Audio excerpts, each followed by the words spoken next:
कानी बहू।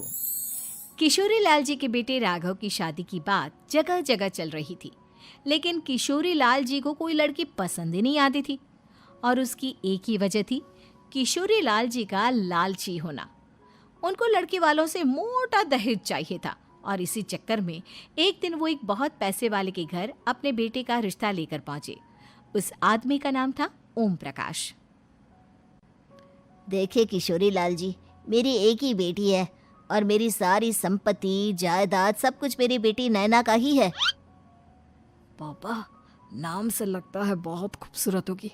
कितना अच्छा नाम है ना, नैना। ओ, वैसे बात तो सही है आपकी।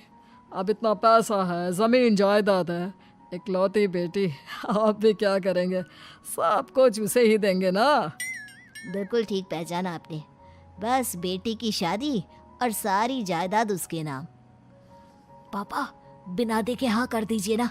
इतना अच्छा रिश्ता फिर कहाँ मिलेगा? माला माल हो जाएंगे हम।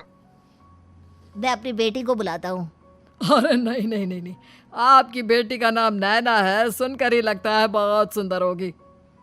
रहने दीजिए अंकल, मैं तो आपकी बेटी के नाम से ही इतना खुश हो गया हूँ कि उसे बिना देखे शादी करने को तैयार हूँ।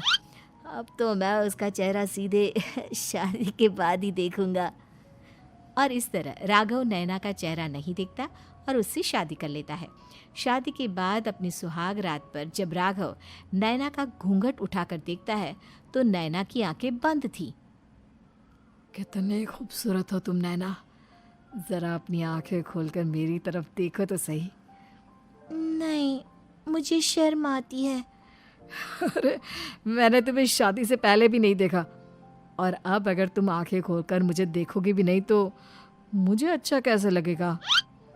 इससे पहले कि नैना अपनी आंखें खोलकर राघव की तरफ देखती, अचानक से लाइट चली गई और राघव नैना को पूरी तरह से देख भी नहीं पाया। अगली सुबह नैना राघव के लिए नाश्ता बनाकर लेकर आई। अरे ये क्या, आधा पराठा सीका हुआ है और आधा बिल्कुल कच्चा। ये तुमने क्या किया नैना? बहू, तुमने क्या आधा पराठा तवे से नीचे लटका कर रखा था, जो आधा सिका है और आधा कच्चा? मुझे जितना दिखेगा उतना ही तो सीखूंगी ना पापा जी। जहाँ जहाँ मुझे नजर आ रहा था वहाँ मैंने सीख लिया, जहाँ जहाँ नहीं दिखा वहाँ कच्चा रह गया होगा। इसका क्या मतलब है? ये कैसा मजाक कर रही है तुम? अरे बहू, तुमने इतना लंबा घूंघट क्यों लगाया हुआ है? देखो, हमारे घर में बहुओं को बेटी की तरह रखा जाता है, और फिर तुम तो इतना सारा माल लेकर आई हो। देखो, ये घूंघट डालकर रखने की कोई ज़रूरत नहीं है। हाँ नैना, पापा जी ठीक कह रहे हैं, तुम तो आराम से रहो, अपना ही घर समझो। नैना अचानक से अपना घूंघट उठा लेती है। अरे ये क्या पापा, नैना की तो एक आंख फूटी हुई है। नाम से नैना, लेकिन ये तो कानी बहू निकली। मेरे साथ धोखा हुआ है, धोखा। बिना दिखाए अपनी कानी लड़की मेरे संग ब्याह दी। मुझे कानी बीवी नहीं चाहिए।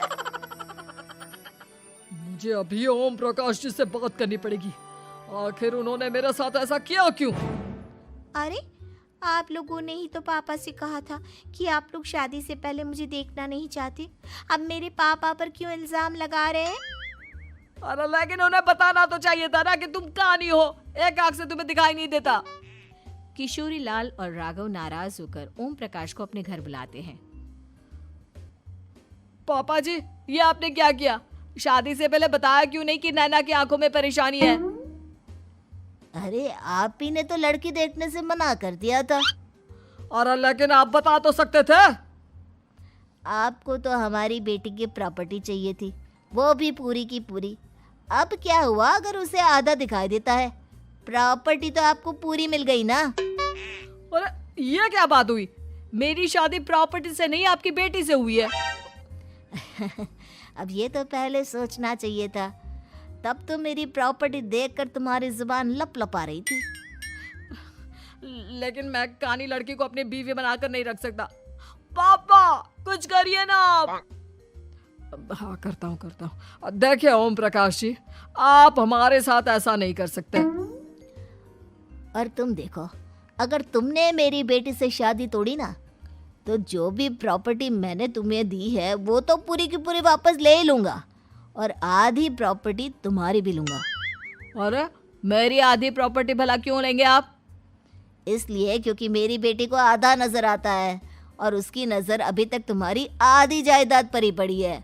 अब तुम उसे घर से निकालोगे तो कुछ तो लेकर जाएगी ना। और अगर हम आपकी बेटी को अपने घर की बहू बना कर रखे तो? तो तुम्हारी पूरी प्रॉपर्टी तुम्हारी ही रहेगी, और जो मैंने तुम्हें दिया है ना, उसमें से बस मैं आधा लेकर जाऊंगा। अरे लेकिन अब आप अपनी दी हुई प्रॉपर्टी में से आधी वापस क्यों लेकर जाएंगे?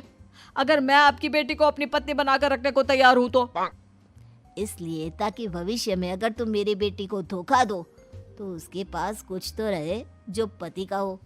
वैसे मेरे पास तो बहुत कुछ है, लेकिन अपने पति की कोई निशानी तो उसके पास होनी चाहिए ना।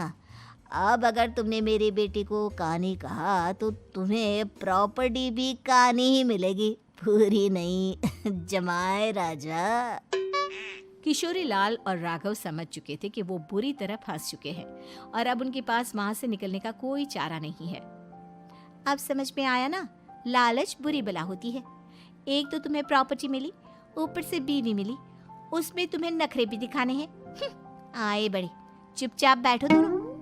कुछ दिनों के बाद नैना राघव की कार लेकर बाजार घूमने निकलती है और जब कार लेकर वापस आती है, ये क्या? एक तरफ से मेरी गाड़ी पूरी खराब हो चुकी है। लगता है तुमने मेरी गाड़ी को किसी दूसरी गाड़ी के साथ एक्सीडेंट किया है। अरे अरे कितना बड़ा नुकसान कर दिया तुमने बहू। वो क्या है ना पापा जी, मुझे एक आंख से दिखाई नहीं दे रहा था, सामने से गाड़ी आ रही थी। मुझे तो सिर्फ आधा ही दिखाई दिया और वो गाड़ी मेरी कार से रगड़ते हुए निकल गई। अब मैं क्या करूं बताओ? आप इसे ठीक कराने के पैसे कौन देगा? तुम्हारे पापा? तुमने मुझसे इस तरह से बात की? अभी रुको। नैना राघव की शिकायत ओम प्रकाश को कर देती है। देखो राघव, अब जो मेरी आधी प्रॉपर्टी तुम्हारे पास थी ना, उसमें से आधी और मैं लेकर जाऊंगा, क्योंकि तुमने मेरी बेटी को डांटा। अरे नहीं नहीं पापा जी, गलती हो गई, माफ कर दो। गलती की तो कोई गुंजाइश ही नहीं। अगली बार मेरी बेटी को डांटा तो बची हुई आधी में से आधी और ले जाऊंगा। लालच के चक्कर में हम दोनों ने बहुत बड़ी गलती कर दी बेटा। एक तो तुम्हें कानी बहू मिली और ऊपर से जो माल मिला वो भी काना। इस तरह राघव की हर एक गलती पर ओम प्रकाश उसकी प्रॉपर्टी का आधा आधा हिस्सा लेकर अपना सारा माल वापस ले गया और राघव को कानी बीवी से काम चलाना पड़ा। भाई लालच वाकई में बुरी बला है।